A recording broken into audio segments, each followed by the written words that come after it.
دوستوں، رب کی قدرت پر جب ایک انسان غور کرتا ہے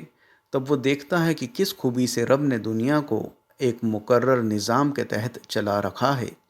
روز صبح سورج کا نکلنا، پھر اس کا عروج پر پہنچنا، پھر شام کو ڈھل جانا، پھر رات کا آنا، یہ چاند تاروں کا بامقصد نکلنا، یہ بارش، یہ ٹھنڈ، یہ گرمی کے موسموں کا بدلنا اور اس کے مطابق پھلوں کا پیدا ہونا، یہ کھیت کھلیان، یہ سبزہ، یہ ہریالی کا زمین سے نکلنا، یہ قسم قسم کے جیو جنتو، یہ پرندے، یہ جانور کا اپنے اپنے کام میں لگے رہنا، ان کے ذریعے کھانا، کپڑے، جوتے، دواؤں کا بننا، یہ دریا کی گہرائیوں، یہ پہاڑوں کی چوٹی، یہ جنگل، یہ ریگستان کی ہر سمت، اور خود انسان کا وجود پکار پکار کر یہ گواہی دیتا ہے کہ دنیا کا یہ بنانے والا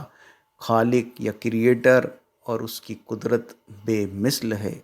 اس کے جیسی قدرت کا کہیں کوئی وجود اسے نظر نہیں آتا۔ رب کی اس عظمت کے سامنے انسان خود کو اتنا چھوٹا پاتا ہے کہ وہ اس کی پرستش یا عبادت میں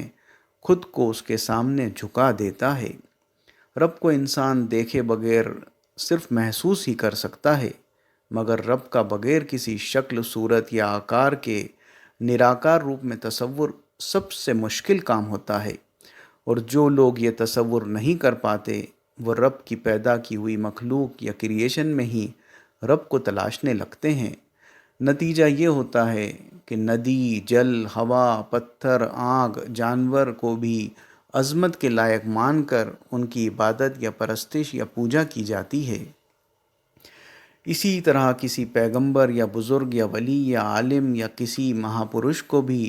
رب کے ہم مثل بھلے اور برے کی قدرت رکھنے والا سمجھا جانے لگتا ہے۔ پھر ان کی عظمت اور عزت کو عبادت میں تبدیل کر لیا جاتا ہے۔ نتیجہ یہ ہوتا ہے کہ ایک رب کے سامنے ہی کتنے جھوٹے معبود کھڑے کر لیے جاتے ہیں۔ اپنے ہاتھوں سے ہی ان کی شکل یا آکرتی کو بنایا جاتا ہے، اپنے خیال یا اپنے من کی سوچ سے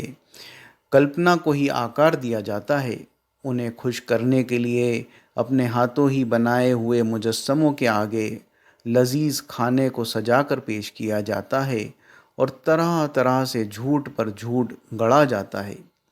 انسانیت کے لیے نقصان دہ حالات تب بن جاتے ہیں جب انسان اپنے خود ساختہ بنائے ہوئے جھوٹے رب یا معبود کو ہی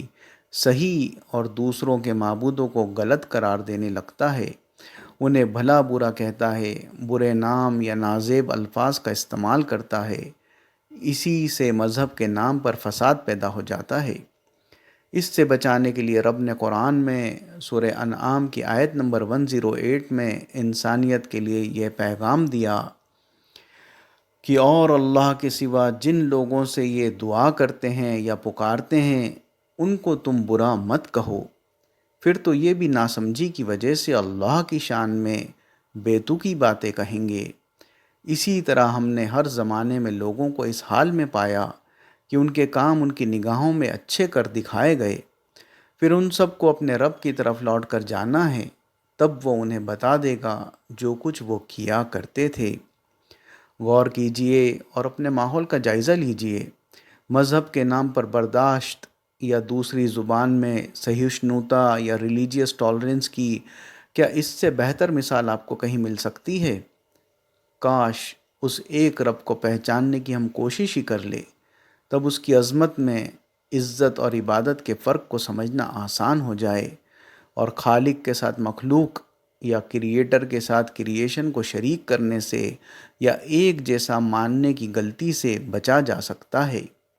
آئیے قرآن سے انسانیت کے سبق کو ہم جانیں، سمجھیں اور اپنے عمل سے اس کا حق ادا کرنے کی کوشش کریں۔ والسلام۔